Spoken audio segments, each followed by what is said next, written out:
warahmatullahi wabarakatuh. Waalaikumsalam warahmatullahi wabarakatuh. Baik anak-anak, pertemuan kali ini kita nanti akan membuat kelas impian ya. Semuanya pasti punya impian enggak? Punya. Tentunya di kelas 9C ini juga mengimpikan kelas yang kalian harapkan, yaitu kelas impian tadi. Namanya impian kan pasti belum terbangun ya. Hari ini kita mulai memetakannya ya. Nah, hari ini Bu Atis membawa warna-warni, kertas warna-warni. Nanti kalian bisa menempelkan di kertas yang sudah saya siapkan di depan ya, untuk menempelkan gambaran kelas impian seperti apa sih yang kalian harapkan. Tujuannya untuk apa kira-kira? Ada yang tahu? Guys, untuk motivasi, biar termotivasi gitu ya. Selain itu ada lagi? Ada yang tahu mungkin tujuannya kita membuat kelas impian? Ya karena kalian setiap hari bertemu kan ya, berkolaborasi, berkelompok, bahkan nanti sampai lulus kan ya. Kalian ya temannya ya ini ya, supaya kelas yang kalian tempati itu nyaman dan saling berinteraksi positif gitu ya. Karena namanya impian kan ya yang positif, jangan yang negatif ya. Yang impian yang negatif pasti yang positif lah. Kalian tuliskan semua di sini ya, nanti satu anak saya buku satu. Saya bagi dulu ya. Mau yang warna apa? Ya beda-beda ya.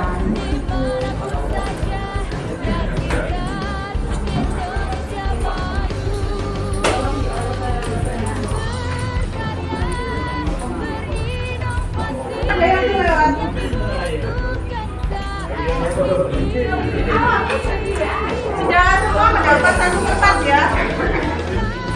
Kalau sudah, ya kalian bisa menuliskan apapun harapan kalian tentang kelas kamu. Kepengen kelasmu gimana? Pengen kelas yang seperti apa? Dituliskan di sini semua.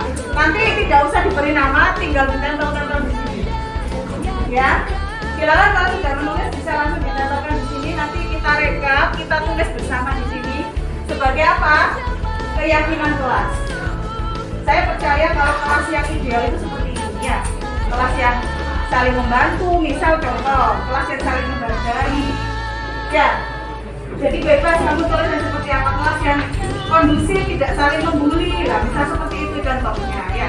Bisa kamu tuliskan semua yang kamu harapkan tentang kelas kamu 9C ya. Silakan bisa mulai ditulis.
Bapak Ibu guru yang lain mengingatkan terkait kedisiplinan, karena sebelumnya sudah beberapa dari kalian di kelas sudah membuat keyakinan kelas, khususnya kelas 9 ya.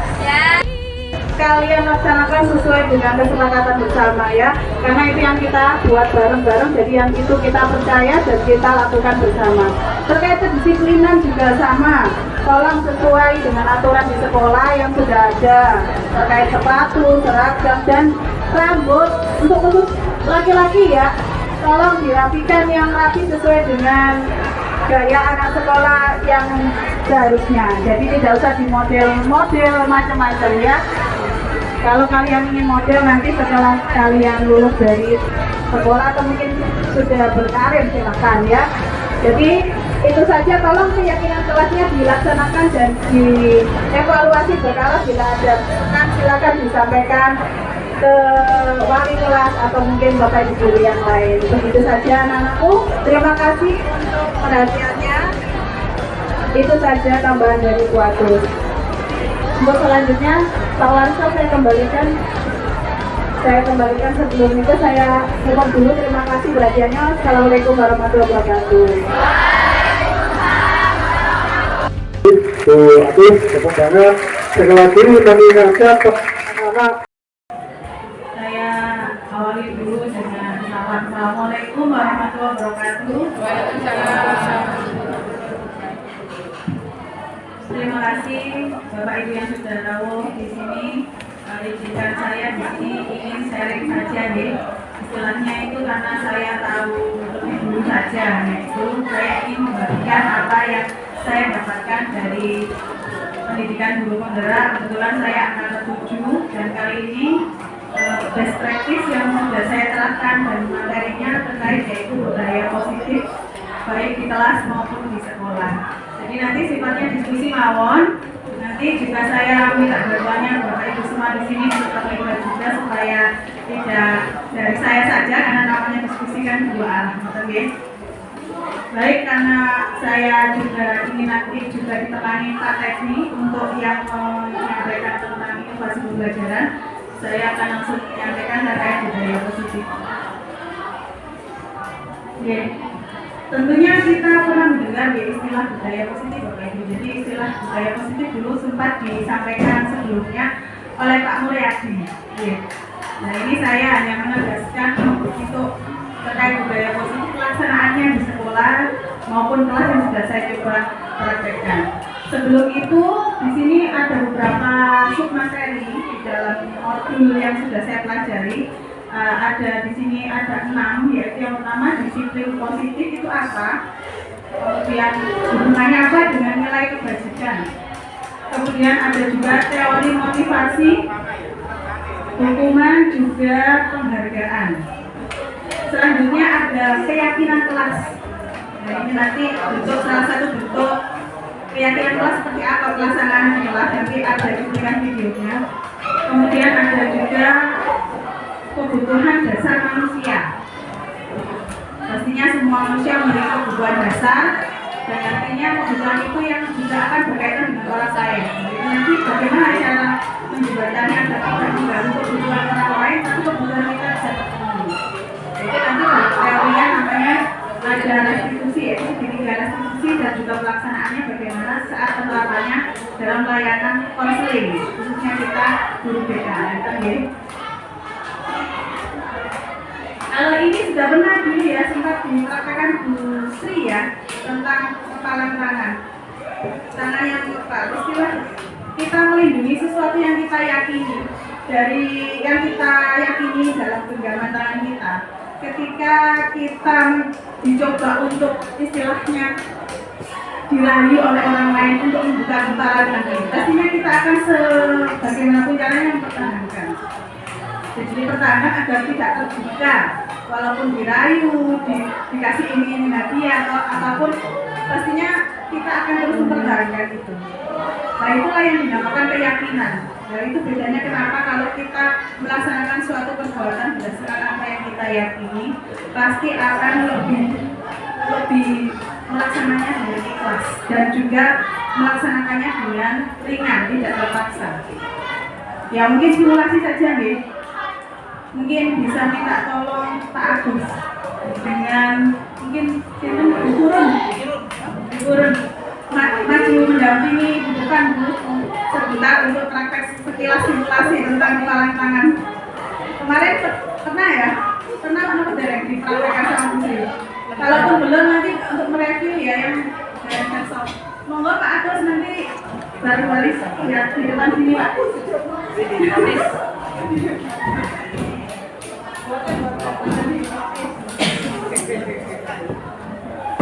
Yang lupa Pak Agus yang mengepalkan tangan.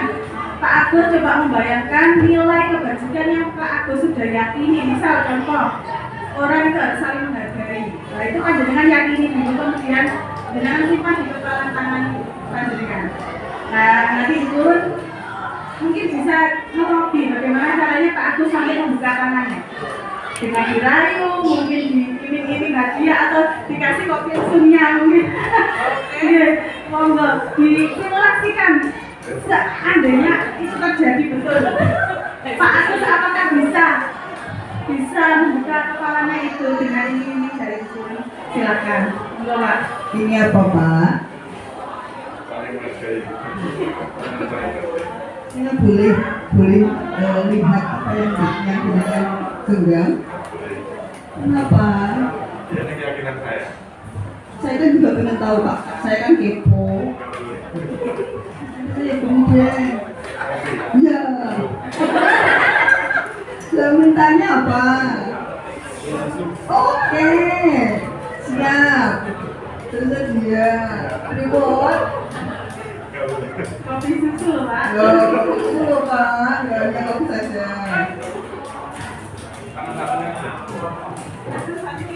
Kan tangan kanan itu lebih baik Bapak. Saya tidak karena kaki. Saya lebih senang, lebih tertarik dengan yang jenengan tunjang. Tangan-tangannya sebenarnya tidak boleh. Ya saya tertarik dengan tangan jenengan ya Pak. Coba sedikit aja ya. Satu mata. Ya, terima kasih kepada untuk dukungan dan Pak Agus sudah mensimulasikan bagaimana Pak Agus begitu mempertahankan kepalanya walaupun sudah diraih kopi susu pun tidak diangkat ya Pak ya. Karena sudah yakin ini nggak boleh saya berikan orang lain karena saya yakin ini betul meskipun saya dirayu dengan segala macam cara meskipun itu yang saya sukai dan saya inginkan tetap saya pertahankan kalau memang itu betul. Nah, itu bedanya kenapa kalau kita membangun kedisiplinan seseorang itu berdasarkan keyakinan. Bedanya dengan aturan, hanya sekedar mengikuti. Jadi kalau nggak ada orang yang mengatur itu dia akan melakukan, bisa saja. Jadi akan sifatnya tidak permanen ya, sementara. Bukan dari dalam diri, motivasinya bukan dari dirinya. Ya itu tadi simulasi singkat dari yang dipraktekkan Pak Agus. Jadi kenapa kita memilih disiplin positif diterapkan di sekolah, bukan sekedar disiplin yang biasa saja yang seperti kita ketahui ya, karena tujuannya salah satunya adalah untuk menanamkan motivasi untuk menjadi orang yang mereka inginkan dan menghargai diri sendiri dengan nilai yang mereka percayai. Jadi poinnya itu anak lebih menghargai dirinya karena percaya bahwa nilai yang mereka pegang itu betul. Jadi penghargaan terhadap diri bukan karena rasa takut, bukan karena ingin dipuji atau yang lainnya. Kemudian tujuan yang lain adalah perilaku itu akan tetap, anak itu akan tetap berperilaku baik dan berlandaskan nilai kebajikan karena mereka ingin menjadi orang yang menjunjung tinggi nilai tersebut dengan tujuan yang mulia. Jadi dia ingin menjadi bagian dari akhlak mulia tersebut dari dalam diri dia sendiri.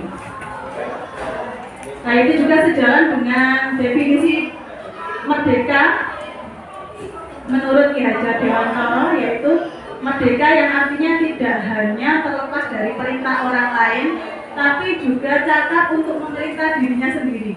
Jadi tidak hanya sekedar disuruh dirinya dia melakukan, tapi dia bisa mengatur dirinya sendiri. Misal contoh, kalau membuli itu nggak baik contohnya. Nah, dia meyakini itu. Berarti saling menghargai itu dibutuhkan ketika kita berinteraksi dengan teman di kelas ataupun di sekolah. Nah, ketika dia meyakini, maka dia tidak akan melakukan kegiatan yang istilahnya menyakiti orang lain, baik dalam bully atau mungkin mengolok-olok atau mungkin yang selainnya, berkata kotor mungkin. Nah itu disadari oleh siswa, harapannya seperti itu. Dengan cara itu dia bisa mengatur dirinya, cara bersikap dengan orang lain bagaimana, cara dia menghargai orang lain yang baik bagaimana, tanpa harus disuruh oleh gurunya misalnya seperti itu. Itu konsep merdeka sejalan dengan definisi disiplin mungkin. Kemudian menurut Diana Gorsen ini ada juga pengertian disiplin di mana di sana Diana menyatakan bahwa arti kata disiplin berasal dari bahasa Latin yang artinya belajar. Hal itu juga sama, berasal dari kata-kata yang sama yang berarti murid atau pengikut, di mana untuk menjadi seorang murid atau pengikut dibutuhkan orang itu harus paham alasannya mengapa dia mengikuti hal tersebut. Jadi nggak asal kamu nggak boleh terlambat ya, tapi nggak tahu alasannya apa.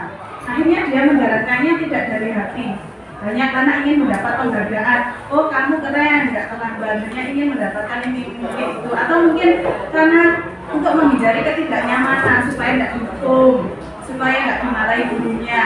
Nah, dia mengikuti berdasarkan motivasi eksternal, seperti itu. Tapi kalau dia menyadari, memahami mengapa kok perlu kita datang tepat waktu, maka dia akan menjalankannya berdasarkan keyakinan yang dia yakini, baru dia mengikuti untuk berperilaku baik tersebut. Contohnya dia datang tepat waktu tadi karena dia yakin, karena itu baik, salah satu bentuk menghargai diri. Nah seperti itu, jadi sangat dibutuhkan. Monggo yang SPPD-nya belum bisa dikumpulkan di semua sedang nih.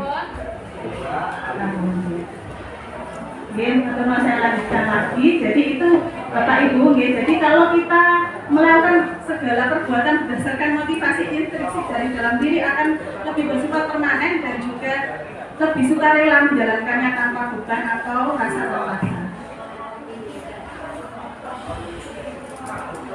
Nilai kebajikan universal yang seperti saya sebutkan tadi, sebetulnya kenapa kok kita harus memakai nilai ini sebagai landasan untuk mewujudkan disiplin positif, karena ini yang diyakini banyak orang.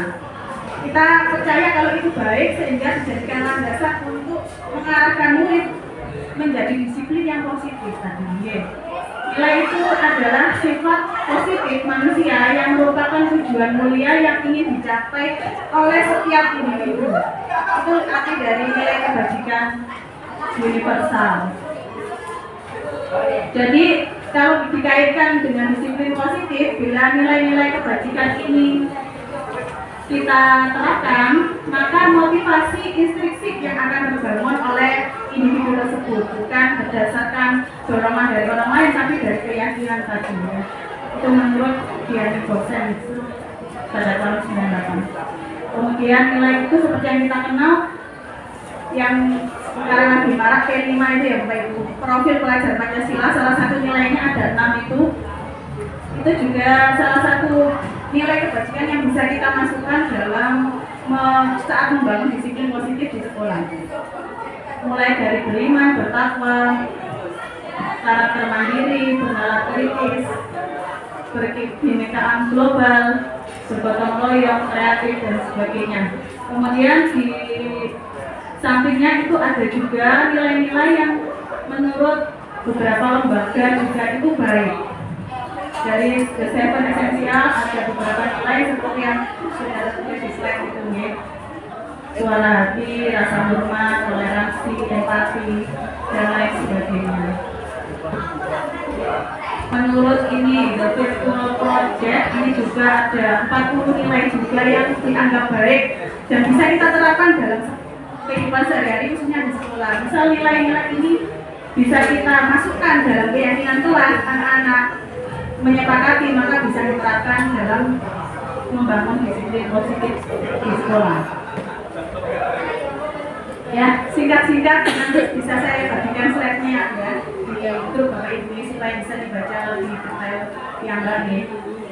Kalau menilai yang lebih sekilas nilai saya tampilkan di sekolah Bapak Ibu, kira-kira nilai-nilai apa saja yang sudah ada Bapak Ibu?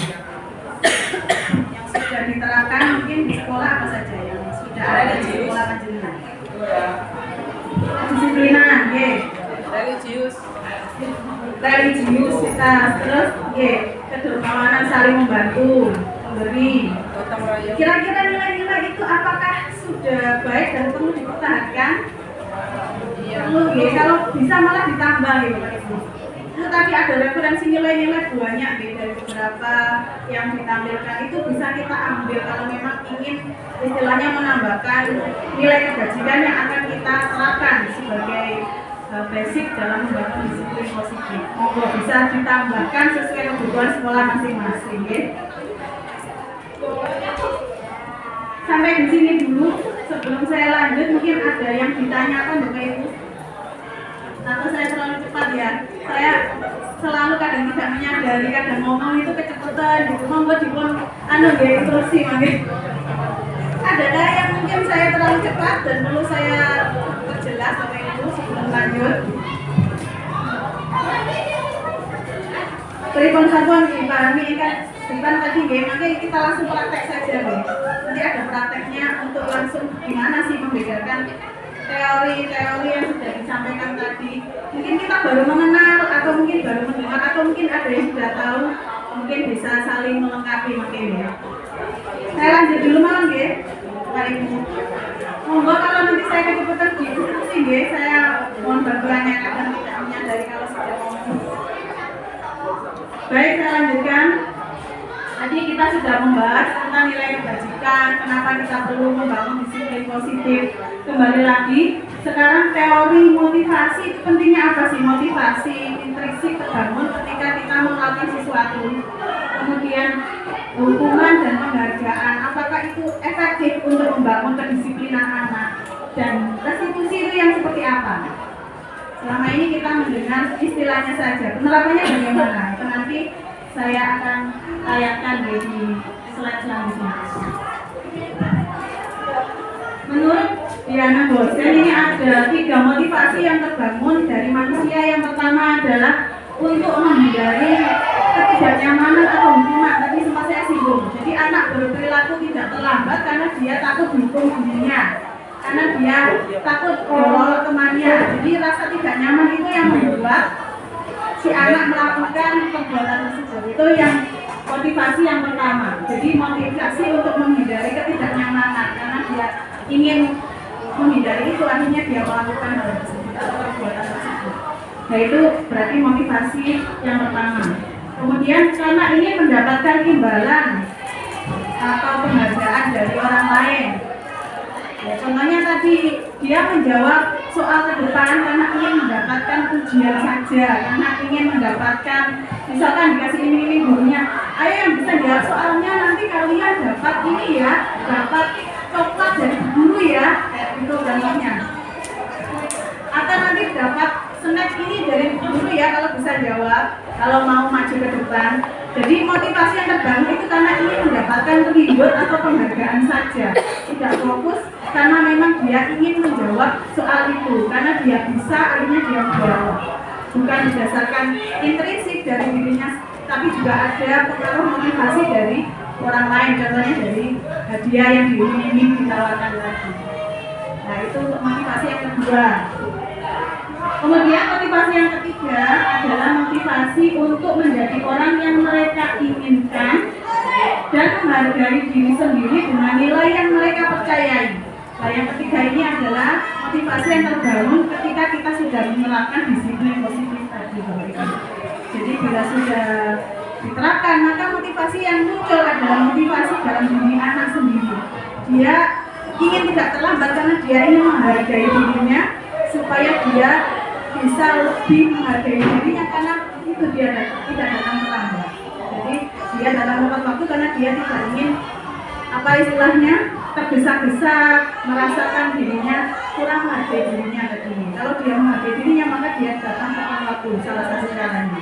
Karena dia yakin maka dia melakukan datang tepat waktu ke sekolah tadi.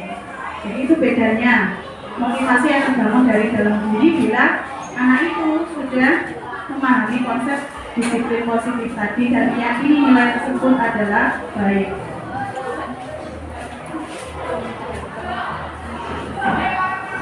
Nah sekarang kita refleksi Bapak Ibu.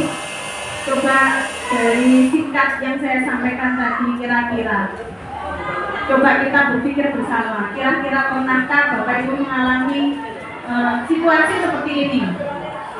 Berada dalam situasi di mana Bapak Ibu itu sengaja melakukan suatu kegiatan walaupun itu sebetulnya tidak nyaman atau bahkan menyakitkan bagi Bapak Ibu, tapi itu dilakukan. Pernah tidak Bapak Ibu? Situasi saya terpaksa melakukannya, tapi kalau saya lakukan mau gimana, akhirnya tetap saya lakukan. Pernah tidak mengalami? Pernah ya turun Mungkin yang lainnya juga kalau diingat-ingat mungkin juga pernah juga ya. Ketika saya itu juga ini berangkat, tapi terpaksa berangkat karena disuruh atasan contoh. Sudah selanjut dikasih surat tugas SPPD yang masuk gak berangkat, malah dibilangi misalnya gitu. Ayo tetap aja. Ya contohnya apa gitu?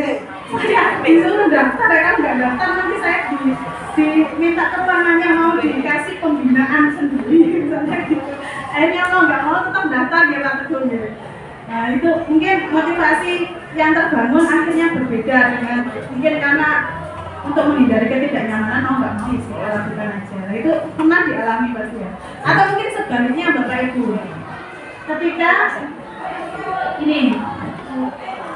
ketika bertabrakan dengan penghargaan orang lain, Bapak Ibu tetap melakukan. Contoh gini, itu lapor, soro-soro bahasanya gitu ya. Ngapain susah-susah gini aja lo sudah enak, ngapain susah-susah itu CGP. Tapi meyakini, saya itu pengen belajar. Saya itu pengen belajar lebih banyak tentang merdeka belajar itu seperti apa. Gimana cara memperlakukan siswa agar merdeka, agar bisa belajar secara merdeka. Nah itu bukan dari disuruh oleh kepala sekolah gitu. Jadi pendaftarnya berdasarkan inisiatif diri sendiri karena ingin belajar tadi. Akhirnya dia tetap berangkat meskipun ada kritikan atau mungkin omongan dari teman-teman, ngapain susah-susah gitu. Ngapain kamu gini aja ya bayaran misalnya gitu contohnya. Gini aja lo ngulang selesai ngapain sih mikir zoom bareng, garap tugas kayak gitu. Nah tetap dilakukan tapi dia tetap menjalankan itu karena dia meyakini nilai ingin sebagai pembelajar itu tadi tetap dijalankan. Mungkin ada juga yang mengalami situasi seperti itu. Jadi sudah jelas perbedaannya enggak? Iya Bapak Ibu, motivasi yang terbangun dari dua situasi tadi itu sangat berbeda jauh. Padahal tujuannya sama, mendaftar CGP katanya Pak Teguh tadi. Ada yang berdasarkan dari diri, ada yang karena diminta kepala sekolah kudu daftar, gitu kan. Jadi ada perbedaan situasi yang terbangun. Tapi bukan berarti sing karena disuruh nanti endingnya ini ya mesti ini enggak mesti ya. Bisa saja lebih baik ke depannya setelah mengikuti pendidikan guru penggeraknya tahu tersadarkan sendiri. Jadi belum tentu karena startnya tidak sama, belum tentu endingnya juga seperti itu. Ini ada contoh singkat saja ya Bapak Ibu, monggo dibaca sareng-sareng. Ini menunjukkan kenapa kok hukuman itu sebetulnya tidak efektif untuk membentuk kedisiplinan murid. Contohnya dari kasusnya IPA ini. IPA kurang menguasai pelajaran matematika sehingga pada saat menggambar di buku pelajarannya, guru matematikanya Pak Seno menanyakan pertanyaan pada IPA seketika itu. Efeknya apa? IPA menjadi gugup dan nggak sengaja menjatuhkan tasnya dari kursi tempat dia berada. Kemudian dia juga tergagap saat menjawab pertanyaan Pak Seno. Nah, pada saat seperti itu yang dilakukan Pak Seno membiarkan teman-teman IPA menertawakannya ketika dia tergagap dan merasakan malu yang luar biasa. Malahan minta IPA maju ke depan, berdiri di depan kelas sambil menunjuk ibunya sendiri. Nah itu yang dilakukan Pak Seno. Kelas semakin gaduh dan anak pun tertawa melihat IPA di depan kelas memegang ujung ibunya sendiri. Nah ini salah satu contoh kasus yang mungkin saja terjadi di sekitar kita. Entah itu saat mengajar mata pelajaran apapun, mungkin saja masih ada teman-teman kita yang juga melakukan metode seperti ini untuk menghukum anak supaya dia itu jerah atau malu, merasa malu. Akhirnya tujuannya supaya dia akhirnya mau belajar lebih giat gitu ya. Tapi bagaimana yang terjadi pada IPA? Dia justru tambah malu kan ya, apalagi disuruh masuk ke depan dengan menunjuk ibunya. Nah, menurut panjenengan Bapak Ibu setuju mboten dengan Pak Seno yang dipilih Pak Seno tadi? Menurut panjenengan apakah itu efektif? Saya setuju dengan yang dilakukan. Mboten nggih. Usahaken ya. Wis gak iso gagal sik dikongkon mengarep ya. Unjuk-unjuk di sana. Itu kan sudah mempermalukan anak secara tidak langsung ya. Akhirnya anak semakin down. Bisa saja kalau dia tidak siap mentalnya, bisa saja dia mogok untuk masuk pelajaran itu lagi. Efeknya sampai segitu. Jadi menurut Bapak Ibu, tindakan Pak Seno itu masuknya hukuman, konsekuensi atau gimana? Itu hukuman deh, karena langsung menunjuk dan siswa itu harus melakukan meskipun aslinya nggak mau, tapi itu belum maju dan gitu ya. Nah itu Bapak Ibu, jadi hukuman itu sifatnya memaksa dan tidak bisa istilahnya nggak bilang tidak, harus dilakukan gitu ya. Jadi kalau kita membandingkan kasusnya IPA tadi antara hukuman dan konsekuensi, perbedaannya ini ya. Kalau hukuman sifatnya itu tiba-tiba, kadang moro-moro muncul ide gitu aja. Sepatu kamu kok gak hitam, misalnya gitu. Ayo lari ke lapangan 5 kali, muncul tiba-tiba, tidak disepakati dulu sebelumnya. Bukan kenapa saya harus lari? Loh kami gue mbak, gue sepatunya salah kok sih pakai jawab, ngono pengen 10. Tambahin malah tadi. Jadi sifatnya tiba-tiba, tidak ada kesepakatan antara dua pihak, terus langsung disuruh melakukan kegiatan tersebut. Nah itu ciri-ciri dari hukuman. Kemudian sifatnya satu arah, tidak ada diskusi antara dua pihak tadi murid dan guru ya, langsung dari guru harus dipenuhi. Ya sifatnya lebih ke fisik atau bisa juga psikis. Kalau psikis ini lebih bahaya juga Bapak Ibu, apalagi kalau kita sebagai guru BK mungkin memahami ya Bapak. Ketika guru menghina muridnya secara tidak sadar, kadang itu justru membekas gitu. Kenapa? Itu yang diingat akhirnya menjadi trauma kadang seperti itu. Contoh, ketika anak tidak bisa matematika, mulai gak iso. Tapi mau diterangnya gak mudeng-mudeng, terus diloknya aneh ya Bapak Ibu, bodoh. Seperti itu kan anak sudah ngejong, sudah dilabel. Akhirnya anak merasa dia itu memang bodoh, padahal kan belum tentu. Dia tidak bisa itu karena dia memang tidak ini ya, karena bodoh, tapi mungkin saja dia kurang memahami penjelasan dari gurunya, atau mungkin dia mungkin pada saat itu tidak konsen karena kondisinya sakit. Kita kan nggak pernah tahu, kalau sudah mulai begitu efeknya bisa jangka panjang. Nah itulah efeknya hukuman, tidak hanya fisik, kadang fisik disuruh lari, dipukul, itu kan sekarang bahaya nih kalau masalah fisik itu karena kan sangat riskan deh. Sama verbal itu juga pengaruhnya sangat besar sekali. Efek trauma yang ditimbulkan kalau kita tidak hati-hati. Kadang bergetar, kadang keceplosan gitu. Nah itu harus bisa menata. Kemudian yang selanjutnya, kalau konsekuensi itu tadi hukuman gitu. Kalau konsekuensi bedanya ini sudah terencana, sudah ada kesepakatan. Misal contohnya, Iva kamu tidak memakai sepatu hitam, terus gimana? Aturan di sekolah kan sepatumu hitam. Sesuai aturan berarti kamu harus melepas sepatu. Jadi ada kesepakatan yang sudah disepakati sebelumnya dan dia tahu, ya Pak, aturannya harus dilepas sepatunya, tidak boleh dipakai. Berarti dia akan menjalankan dengan sukarela, tidak karena terpaksa seperti tadi dicontohkan disuruh lari. Tapi dia menyepakati karena memang sudah diatur atau sudah direncanakan sebelumnya, sudah disepakati.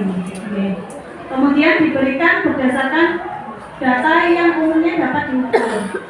Bisa contoh, kamu kalau membuka HP saat jam pelajaran, berarti nanti HP-nya kalau sudah 3 kali dilakukan, berarti siap untuk disita selama 2 minggu, misalnya contohnya gitu.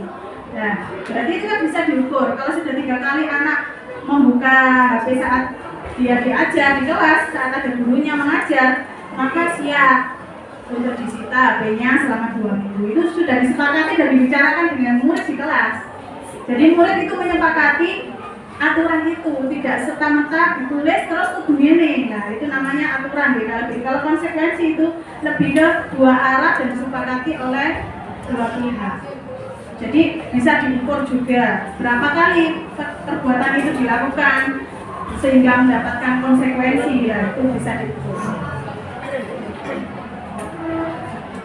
Murid dibuat tidak nyaman meskipun itu jangka waktunya pendek, seperti HP-nya disita tadi kan mesti tidak nyaman, dia tidak menggunakan HP apalagi 2 minggu ya. Anak zaman now sebingung kan, bingung ya, cuma 2 minggu Bu. Nah itu ada efek tidak nyaman juga, sehingga dia juga merasakan, oh berarti nanti ketika saya di kelas ya saya simpan saja, saya matikan atau di silent supaya saya tidak mudah untuk membuka, daripada kesita lagi 2 minggu kan gitu. Jadi ada efek tidak nyaman tapi sudah dibicarakan, sudah serta-merta. Dan di sini guru bisa memonitor murid, sudah berapa kali kamu membuka HP saat diajar, itu ada datanya. Sekali, 2 kali, kalau sudah 3 kali berarti konsekuensinya tahu ya. Oh disita 2 minggu ya udah, nanti langsung diberikan guru misalkan. Jadi bisa memantau kita sesuai dengan berapa banyak dia melanggar. Ini ya Bapak Ibu, bedanya hukuman sama konsekuensi. Bisa dibayangkan ya perbedaannya ya. Buatan istilahnya tidak ini ya, tidak sama. Kayak sama tapi beda loh Bapak Ibu, karena memang disepakati sama tidak gitu. Itu poinnya di situ. Sudah disepakati dulu dan terjadinya serta-merta.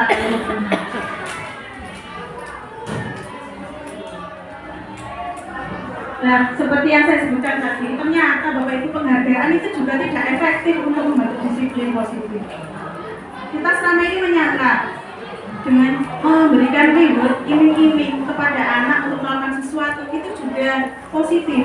Karena apa sifatnya kita memberikan ini kan ya, penghargaan, bukan hukuman. Ternyata ada efek juga yang menyebutkan di judul ini dihukum oleh penghargaan. Kok bisa ya penghargaan menghukum? Seperti yang tersebut di situ, saat kita berulang kali menjanjikan hadiah. Jadi sifatnya itu setiap kali melakukan sesuatu, perbuatan A misalkan, contohnya itu tadi misalkan datang masuk ke sekolah tepat waktu atau masuk ke kelas minimal kelas kita tepat waktu, maka dapat ini emoticon smile ditempel di sini kalau anak SD misalkan Nah, anak selalu diiming-imingi dengan itu, emoticon atau pin smile itu, akhirnya dia berulang kali melakukan perbuatan positif itu karena iming-iming hadiah saja, ingin dapat smile tadi, bukan karena dia ingin masuk tepat waktunya itu untuk menghargai dirinya supaya dia tidak tergesa-gesa dan lebih istilahnya lebih siap menerima pelajaran, bukan karena itu, tapi karena ingin smile-nya. Nah itu juga bisa pengaruh ke menjadi hukuman Bapak Ibu. Karena apa? Penghargaan itu bila terus-menerus dan sifatnya kontinu lebih menjadi hukuman bagi anak tersebut. Selain itu juga penghargaan itu berpengaruh jangka pendek kebanyakan. Meskipun ada yang jangka panjang, tapi mayoritas saat ada iming-iming itu saja dia melakukan. Ketika tidak ada iming-iming itu ya tidak dilakukan bisa saja. Atau mungkin guru lain yang mengajar di kelasnya tidak ada embel-embel itu ya dia akan masuk seperti biasa saat kenaing. Jadi seperti itu. Kemudian selain tidak efektif, penghargaan juga merusak hubungan. Kok bisa? Karena apa contohnya? Antar teman yang biasa dia itu mengejar semel tadi, teman yang lain yang tidak dapat, dia akan merasakan iri kan kok ibu semua gitu kan, ada rasa itu seperti itu. Akhirnya dia ya teman yang sering dapat emoticon tadi akhirnya ya kadang diolok-olok, delek iki pengen delek ujian pengen delek emoticon, melbuni gara-gara itu gitu. Padahal itu hanya bentuk luapan dia karena nggak dapet ya. Nah itu juga merusak hubungan antar teman juga. Jadi dia muncul efek samping seperti itu. Penghargaan menurunkan kualitas seseorang. Kok bisa nih? Padahal itu kan motivasi gitu. Yang selama ini kita pikir itu baik. Nah kalau terus-menerus jadinya tidak baik Bapak Ibu. Kenapa? Dia terpatok pada hadiah saja. Terus kalau diberi penghargaan nggak baik, nggak efektif, kalau dihukum juga nggak baik. Terus gimana bicara mendisiplinkannya dengan restitusi Bapak Ibu? Jadi konsep restitusi itu nanti ada bentuk segitiga restitusi, di mana ada 3 tahapan, di mana pelaksanaan segitiga restitusi itu dalam mengatasi permasalahan anak. Sekarang kita pahami dulu restitusinya. Restitusi adalah proses menciptakan kondisi bagi murid yang memperbaiki kesehatan mereka, sehingga mereka bisa kembali pada kelompok mereka dengan karakter yang lebih kuat. Ini maksudnya itu, jadi orang yang bersalah itu identitasnya terbangun kan identitas gagal nih Bapak Ibu. Bersalah yang mesti salah, yang mesti gagal mesti. Kenapa? Karena dia merasa jadi penyebab terjadinya masalah tersebut. Yang terbangun mesti identitas gagal. Nah, dengan restitusi maka bisa mengembalikan anak itu pada kelompoknya dengan karakter yang lebih kuat, supaya dia itu tidak minder, supaya dia tidak menyalahkan dirinya. Dia bisa kembali ke kelompoknya dengan karakter yang lebih kuat. Itu dalam artian dengan karakter yang lebih kuat nanti akan dijelaskan lebih lanjut saat pelaksanaan segitiga ya. Murid merupakan proses kolaboratif yang mengajarkan murid untuk mencari solusi dari masalahnya sendiri dan membantu murid berpikir tentang orang seperti apa yang mereka inginkan dan bagaimana mereka harus memperlakukan orang lain. Jadi kalau murid punya masalah itu kita mengarahkan gimana mencari solusi dari masalah itu dan gimana seharusnya mereka bersikap pada orang lain. Contohnya dia berkelahi dengan si A gitu. Misalkan Doni berkelahi dengan Tony, masalah perbedaan pendapat. Ketika ada sesi konseling, kita harus menstabilkan dulu identitasnya. Kemudian setelah distabilkan, ditanya validasi kebutuhan yang kedua ini. Nanti akan dijelaskan di segitiga nih. Dan setelah ditanyakan kebutuhan apa anak itu, nanti kita tanyakan gimana cara memenuhi kebutuhanmu dengan tidak mengganggu kebutuhan temanmu. Bisa dengan tidak berkelahi, itu gimana cara memenuhinya. Jadi anak ditanya solusinya, cara piye kebutuhan itu tetap terpenuhi tanpa harus berkelahi. Nah, anak akan memikirkan sendiri solusinya. Oh, mungkin dengan ngomong baik-baik mungkin Bu caranya, jadi nggak emosi dulu. Ya berarti sekarang gimana kalau sudah terlanjur berkelahi, cara memperbaikinya gimana? Nah, itu nanti tahapan segitiga restitusi.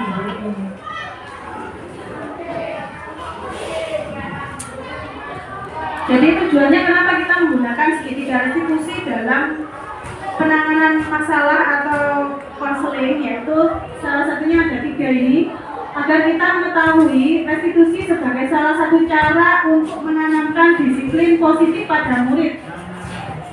Nah, itu ya, agar kita tahu kalau restitusi itu cara yang terbaik untuk kita menangani permasalahan murid, bukan dengan menghimpun atau memberikan posisi murid itu dia merasa bersalah atau dengan cara memberikan iming-iming penghargaan, tapi dengan cara restitusi.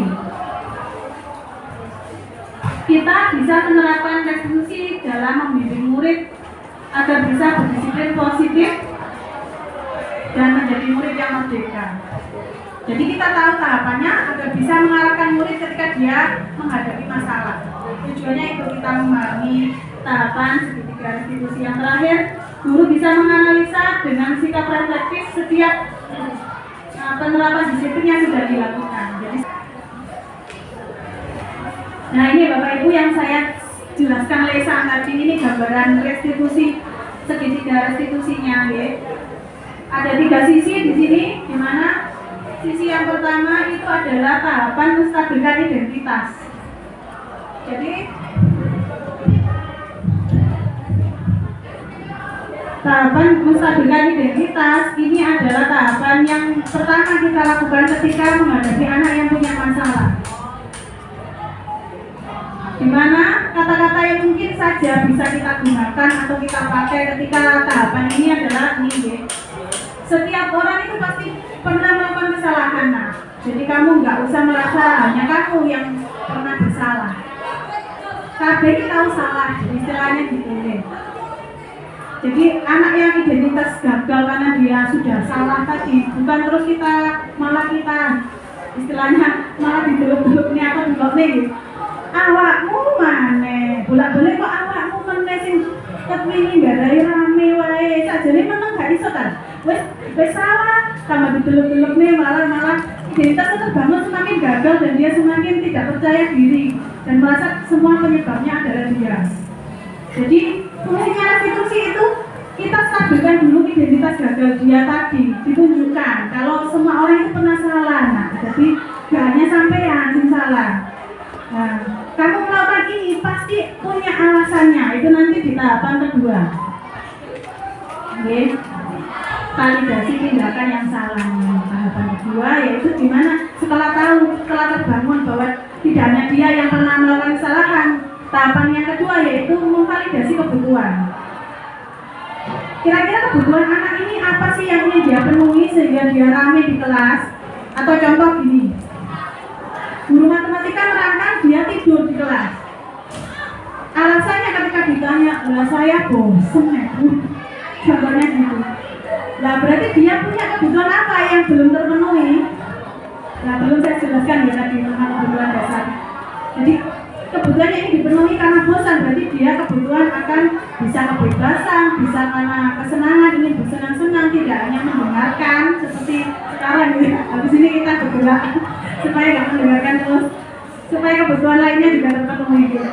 Jadi alasan bosan itu yang kita angkat, oh gimana caranya supaya kamu nggak bosan tapi nggak tidur.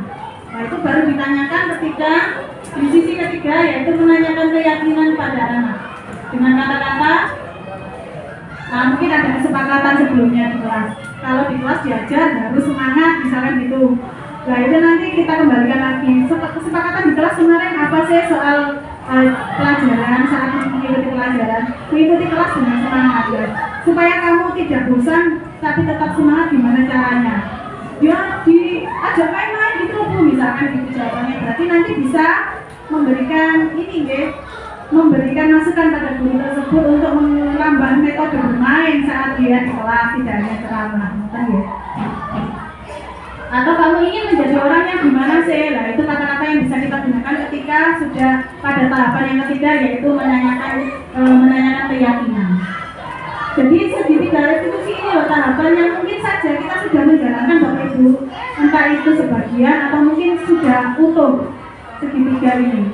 Mungkin panjenengan sudah menjalankan yang ini, validasi kebutuhan atau mungkin stabilitas identitas, atau mungkin pada tahapan yang ketiga, atau mungkin ketiga-tiganya sudah panjenengan lakukan. Bisa panjenengan analisa sendiri gitu. Apakah saya sudah menjalankan tahapan ketiga ini atau hanya sebagian yang sudah atau tidak sama sekali, maka panjenengan yang lebih paham. Jadi ini yang disarankan dalam mengatasi masalah ketika anak kondisinya sudah terlanjur salah, cara mengatasinya dengan tahapan ini. Ini bentuknya video sebetulnya, tapi sudah saya screenshot saja supaya tidak lama durasinya nanti. Ini sudah saya coba terapkan tahapan restitusi ketika anak sepatunya salah, tidak memakai sepatu hitam, ada motif-motif hitam putih sama biru, jadi tidak polos hitamnya. Sedangkan aturan di sekolah yang sudah disepakati di awal saat masuk sekolah awal dulu, sepatu harus hitam polos. Itu nanti bisa kita gunakan tahapan segitiga restitusi untuk bisa mengarahkan murid untuk mencari solusi dari masalahnya tersebut. Sampai di sini mungkin ada yang mungkin masih membingungkan penjelasan saya.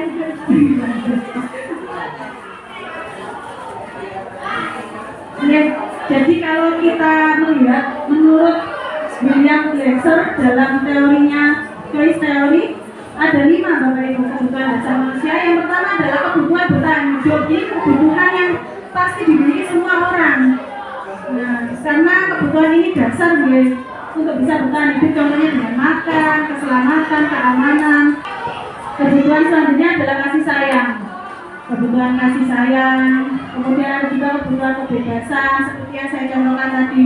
Dia tidur di kelas karena merasa bosan dengan gurunya saat menjelaskan, akhirnya tidur. Nah itu kebebasan ya. Kebutuhan kesenangan ini juga seperti yang contohnya ada siswa SD yang lari-larian di koridor, dikejar gurunya. Nah kamu jangan lari-lari, guru capek ini. Itu terus ditanya, kenapa kamu lari? Ya saya hebat kan Bu, saya bisa membuat guru ngikutin saya. Nah itu berarti kebutuhan apa Bapak Ibu? Pengakuan. Kalau jawabannya gini misalkan, saya senang ya Bu bisa lari-lari sama Bu Guru. Itu berarti kebutuhan apa? Kesenangan. Jadi jawabannya berbeda itu saja loh, sudah berbeda kebutuhan yang dipenuhi. Jadi ketika anak cerita, kita coba analisa kebutuhannya saja. Jadi kenapa kamu mesti melakukan ini? Oh karena kebutuhan ini, kalau kamu memenuhi ini. Nah, jadi kita bisa lebih mudah mengarahkan ke keyakinan yang baik. Sudah. Nah ini yang selanjutnya adalah terakhir tentang 5 posisi kontrol manusia. Selama ini kita sebagai guru melaksanakan kedisiplinan itu tidak memahami kontrol apa yang saya pakai untuk menangani masalah tersebut. Dan tujuannya apa? Ini perlu dipahami agar kita dapat melakukan refleksi bersama atas disiplin yang dijalankan selama ini. Kira-kira sudah tepatkah di posisi kontrol seorang manajer? Nah itu yang paling baik, kontrol manajer ya. Apakah sudah di situ saya? Nanti kita analisa bareng-bareng, kita analisa masing-masing. Kemudian selain itu kita bisa menerapkan disiplin restitusi di posisi manajer. Gimana cara menerapkannya? Gimana kalau saya menghadapi masalah, cara menerapkan kontrol manajer itu gimana? Itu nanti ada di video setelah ini. Kalau ini kontrol ya ini ada 5 ini. Posisi penghukum, ataukah kita posisi ini yang sering membuat rasa bersalah ketika ada siswa yang punya masalah. Ini awakmu itu gak bisa kok bolak dari awakmu, gak sama Bu Guru lah. Bu Guru lo sampai bener-bener nyala sampai yang. Nah itu lebih ke kontrol mungkin yang mana itu. Jadi kalau ciri-ciri kontrol penghukum itu rasa bersalah gitu ya, karena menunjukkan rasa bersalah pada diri murid itu kontrol yang dipakai belajar rasa bersalah. Kalau awakmu keterlaluan bolak-balik dikandani gak ngerti, jadi bahasanya bertinggi itu berarti kontrol penghukum. Terus pokoknya itu ngomong-ngomongan saja gitu ya. Nah itu posisi kontrol penghukum. Kemudian ada juga posisi teman, pemantau, dan terakhir adalah manajer.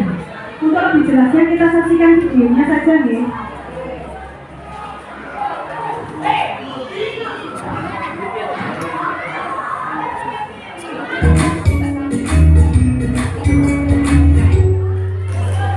Salam bahagia Ibu dan Bapak Guru hebat. Untuk lebih memahami kelima posisi tersebut, mari kita saksikan kasus Naren yang terlambat hadir 20 menit di sekolah dan melihat bagaimana kelima posisi kontrol dalam menghadapi masalah tersebut.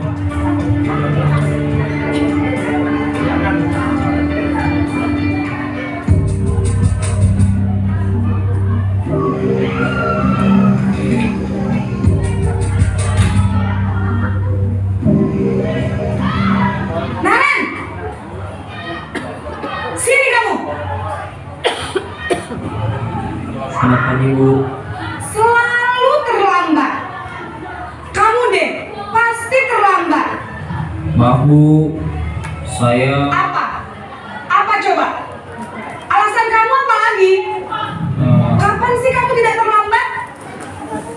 Malas sekali ya kamu jadi anak. Saya Dasar pemalas. Gak kapok-kapok sih kamu. Sudah berapa kali terlambat? Sana, kamu keliling lapangan basket 2 kali. Kenapa saya harus keliling lapangan basket Bu? Kenapa? Kamu melawan ibu? Berani-beraninya jawab. Sudah terlambat, masih berani jawab pula. Sekarang, keliling lapangan basket 5 kali sekalian. Biar kapok. Cepat, pergi sana ke lapangan basket. Posisi penghukum biasanya berbicara dengan nada tinggi, menghardik, menunjuk-nunjuk, menyakiti, dan menyindir. Hukuman bisa berupa fisik maupun psikis. Ibu dan Bapak Guru hebat, dampak yang terjadi pada murid ketika guru berada pada posisi penghukum adalah murid cenderung akan memberontak, bahkan menyimpan dendam.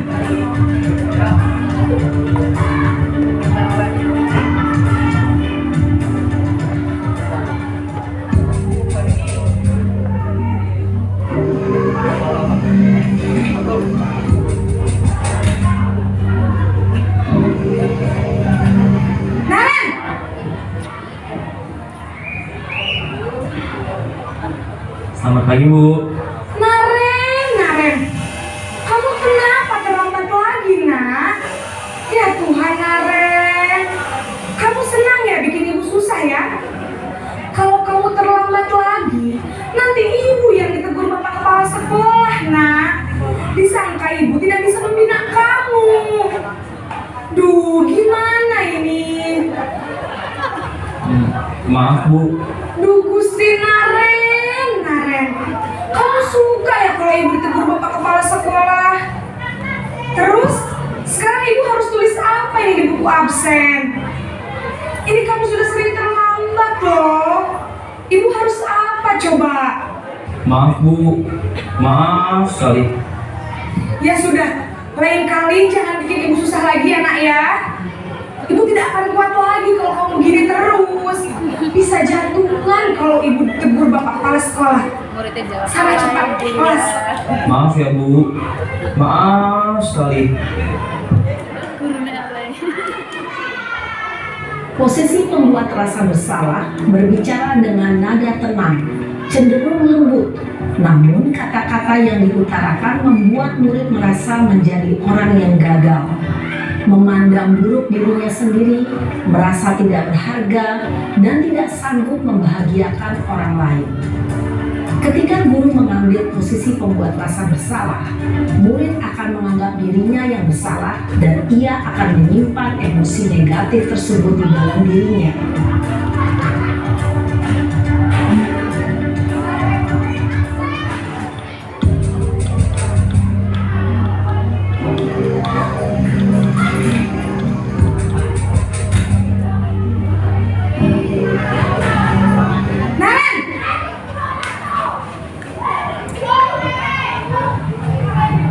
Selamat pagi, Bu.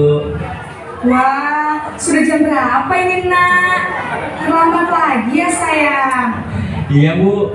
Habis ibu saya lupa bangunkan saya, Bu. Kamu malah menyalahkan ibu kamu. Kamu bukannya anak yang larinya paling kencang. Kok terlambat sih? Iya, Bu. Saya memang terlambat bangun tadi. Jadi, biarpun saya lari kencang, tetap gak kekejar, Bu. Ya sudah sana. Nanti lain kali larinya lebih kencang lagi ya. Biar gak terlambat lagi. Bikin seneng ibu. Demi ibu. Bisa kan?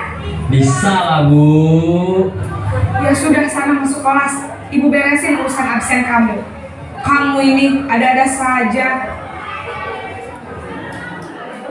Dalam posisi teman, guru berbicara dengan nada suara ramah, akrab, cenderung bersenda gurau untuk menjaga suasana tetap santai. Murid akan merasa senang, aman, dan akrab dengan guru.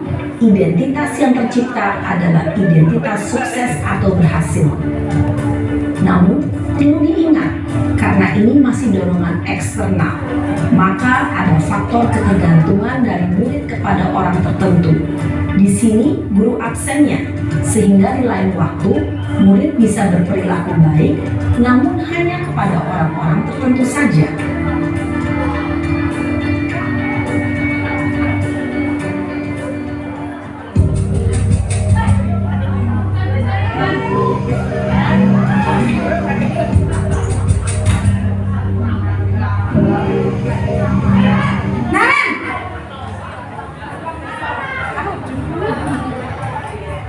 Selamat pagi, Bu. Naren, apa peraturan sekolah kita tentang jam berapa kita harus masuk sekolah, nak? Kita harus di sekolah jam 7, Bu. Iya betul, sekarang sudah jam 7.20. Naren sudah tahu konsekuensinya jika terlambat hadir. Paham, Bu. Saya harus tinggal kelas pas jam istirahat selama 20 menit. Iya benar, konsekuensinya demikian. Jadi nanti jam 9.30 pas istirahat, kamu harus tinggal di kelas, kerjakan tugas tambahan untuk ketertinggalan kamu, ya? Baik, Bu. Posisi pemantau mengandalkan penghitungan atau data untuk mengontrol murid. Guru mengarahkan murid berdasarkan peraturan dan konsekuensi. Seorang pemantau menunjukkan bahasa tubuh dan ekspresi wajah yang datar dan cenderung formal. Naren!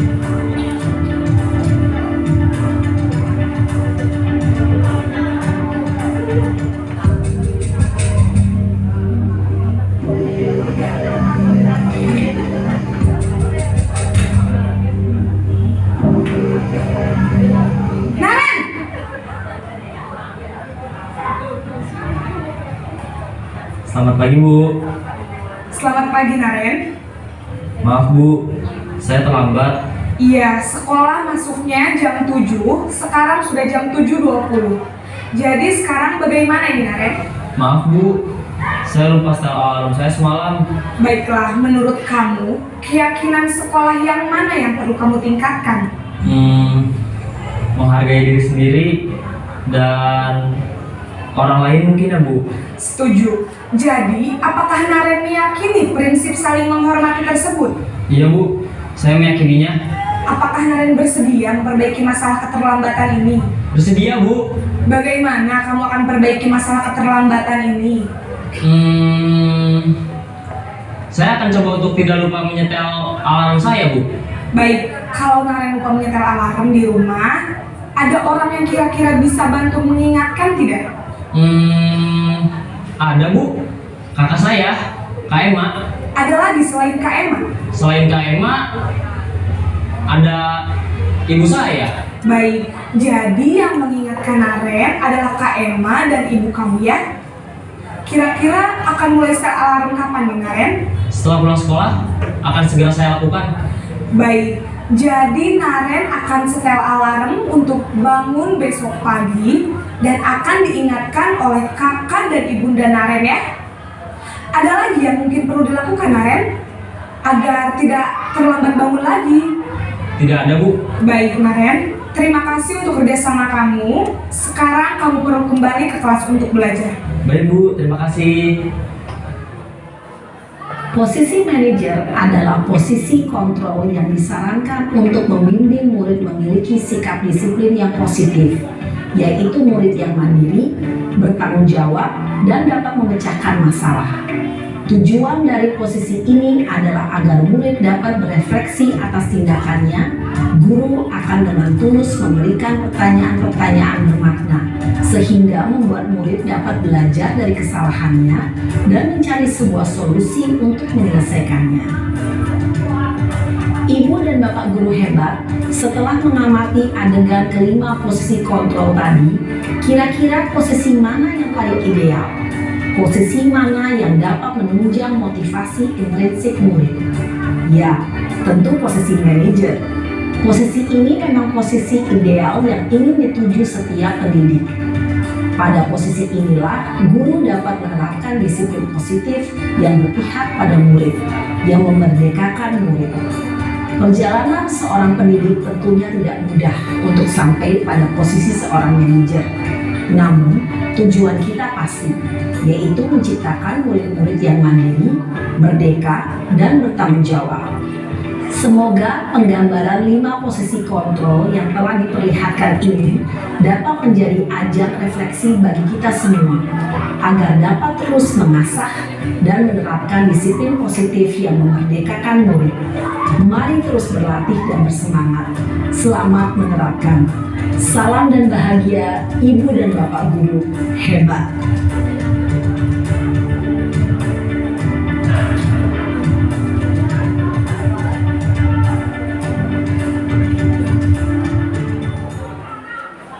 Itu tadi cuplikan video lengkapnya tentang 5 posisi kontrol yang bisa kita latih bersama Bapak Ibu. Memang idealnya manajer, cuma kadang memang untuk bisa ke tahap posisi manajer itu butuh latihan, tidak hanya sekali 2 kali, mungkin harus sering dan berkali-kali agar bisa terbiasa menangani murid berdasarkan posisi manajer.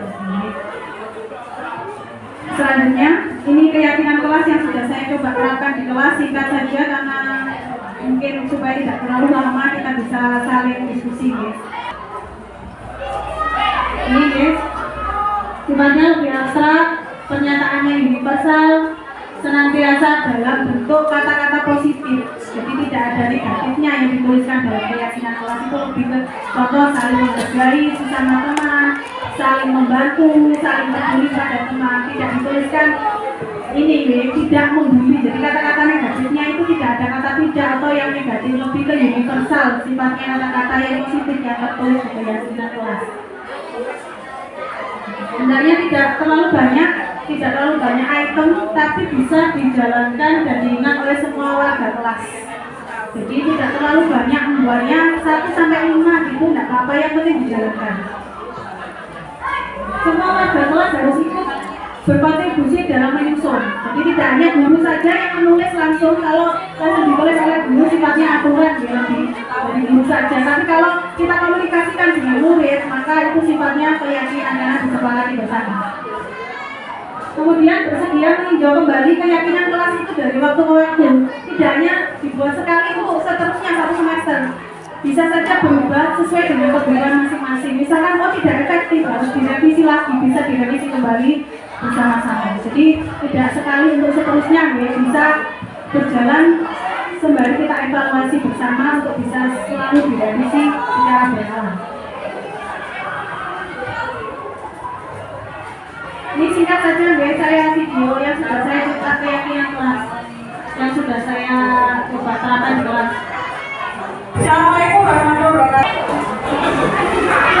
Assalamualaikum warahmatullahi wabarakatuh. Waalaikumsalam warahmatullahi wabarakatuh. Baik, anak-anak, pertemuan kali ini kita nanti akan membuat kelas impian ya. Semuanya pasti punya impian ada?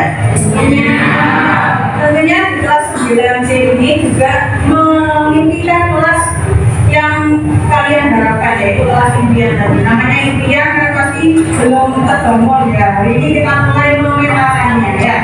Nah, ini baru membawa warna-warni kertas warna-warni. Nanti kalian bisa menempelkan di kertas yang sudah saya siapkan di depan ya, untuk menempelkan gambaran kelas impian seperti apa sih yang kalian harapkan. Tujuannya apa kira-kira? Ada yang tahu?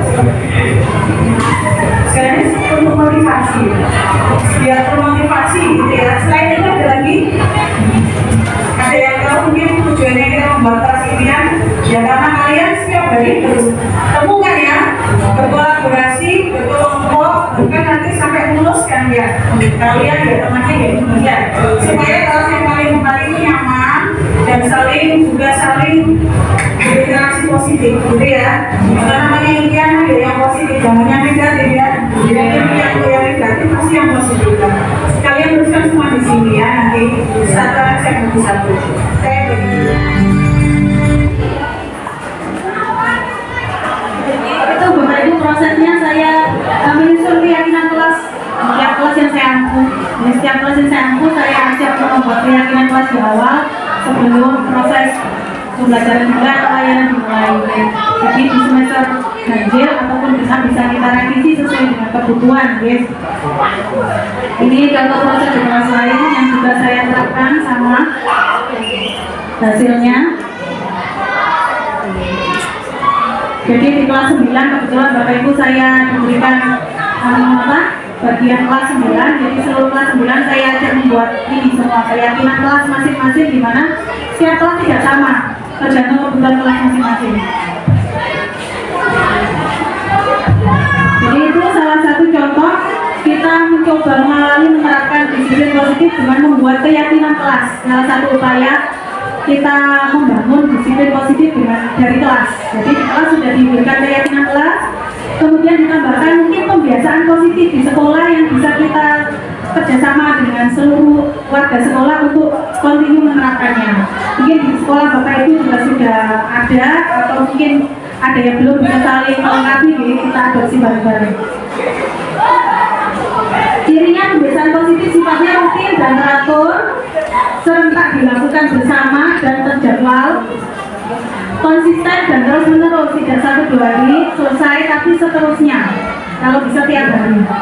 Kemudian harus diawasi dan dilakukan refleksi berkala untuk bisa saling mengevaluasi pelaksanaannya, apakah sudah baik atau ada yang perlu diperbaiki. Ini bentuk pembiasaan positif yang sudah dijalankan di sekolah saya, Bapak Ibu. Mungkin di sekolah panjenengan juga ada beberapa yang sama ya sudah. Yang pertama adalah pembiasaan 5S. Setiap datang menyapa, tersenyum pada gurunya, sama Bapak Ibu guru juga sama menyapa, salim, sopan dan santun saat berbicara dengan orang lain. Kemudian menyanyikan, melafalkan sila Pancasila dulu, kemudian dilanjutkan menyanyi lagu Indonesia Raya saat sebelum pelajaran dimulai. Kalau di akhir biasanya lagu nasional.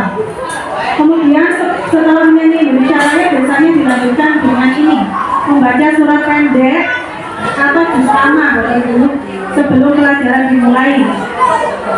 Oke.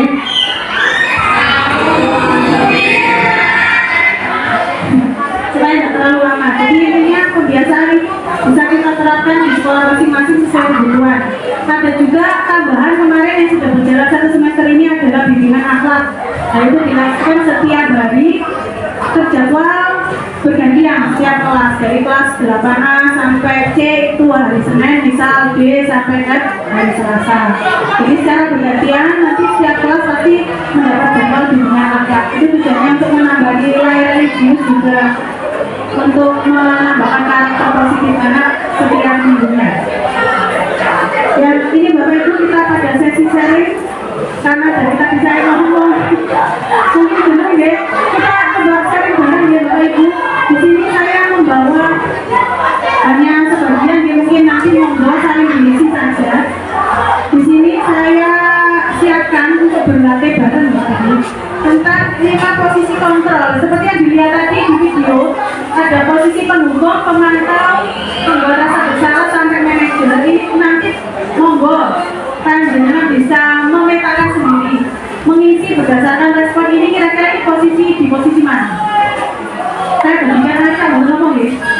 Nanti ada yang tidak menerima, mohon maaf kan hanya saya pilih sebagian. Oke.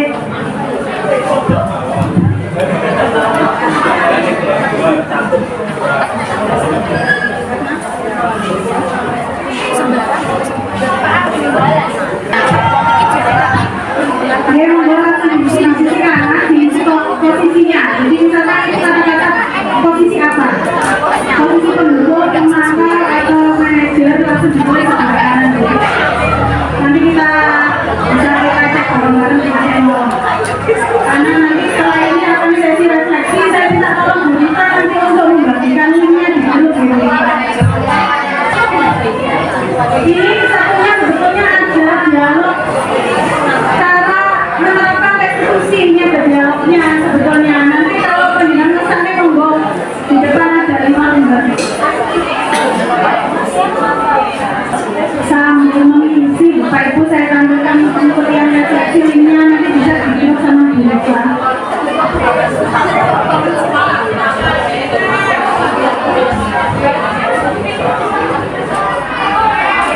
Sama Bapak Ibu karena waktu menunjukkan sudah lebih, jadi karena tadi saya juga mungkin kita sudah sama-sama diskusi meskipun mungkin nanti kalau ada yang perlu didiskusikan nanti bisa disambung ya. Ini sambil saya ini kumpulkan, bisa sambil mengisi refleksi yang dibagikan Bu Rita di grup Bapak Ibu.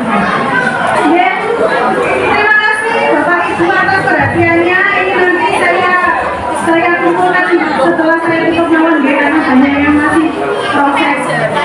Ya, terima kasih atas perhatiannya, atas kerjasama juga kontribusinya tadi yang sudah mau menjelaskan untuk sharing berbagi praktek baik saya rasa cukup sampai di sini dulu, nanti kita sambung di lain waktu ya. Terima kasih Bapak Ibu, sekali lagi saya ucapkan saya akhiri. Wassalamualaikum warahmatullahi wabarakatuh.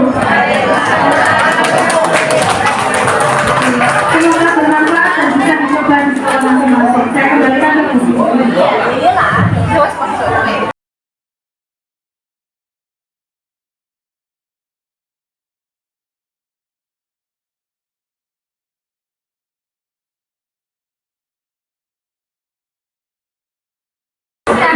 Terima kasih Bu Agus atas berbagi praktek baiknya tentang membuat keyakinan kelas, tentang restitusi dan budaya positif.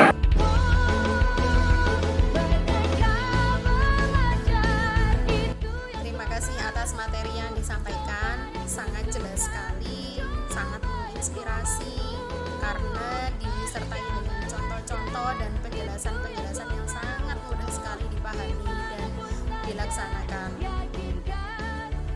Budaya positif yang akan saya usahakan di sekolah saya adalah supaya agar anak-anak senantiasa terbiasa mematuhi kesepakatan bersama atau tata tertib yang sudah kami buat bersama-sama dengan mereka untuk melaksanakannya. Dan saya akan berusaha agar senantiasa berada pada posisi kontrol manajer agar anak-anak dapat terlatih untuk mandiri menyelesaikan masalahnya mereka sendiri dengan rasa percaya diri dan penuh tanggung jawab. Setelah menyelesaikan dan menyusun rencana kesepakatan kelas kemarin, saya merasa bahwa sekarang tuh kelas lebih tertata, lebih bagaimana peraturan yang sebelumnya tidak ditaati tapi sekarang malah ditaati, seperti menjalankan piket, tidak boleh sekolah, menjaga kesopanan, kerapian dan sebagainya. Untuk kelas BK, saya merasa bahwa kelas BK itu kelas yang seru, sangat seru. Diisi oleh berbagai permainan, oleh tes yang sangat banyak, mulai dari tes bakat, tes ini, dan itu membuat saya tuh tahu bahwa diri saya itu seperti ini loh, bukan yang mungkin saya itu juga kadang insecure atau apa segala macam, tapi melalui pelajaran BK itu saya tahu bahwa ternyata jadi diri saya itu seperti ini. Jadi saya lebih mengetahui diri saya dan merasa bangga dengan apa yang telah saya miliki. Setelah pengusulan, saya merasa kelas menjadi nyaman, teman-teman menjadi tertib. Dengan adanya kegiatan tersebut, saya dan teman-teman saya sekelas merasa nyaman, aman, tentram, dan terarah karena adanya tersebut. Nah, berbicara tentang BK, saya sangat senang sekali dengan BK. Nah, menurut saya pembelajaran tersebut sangat seru karena adanya games yang dapat menaikkan mood atau tidak bosan.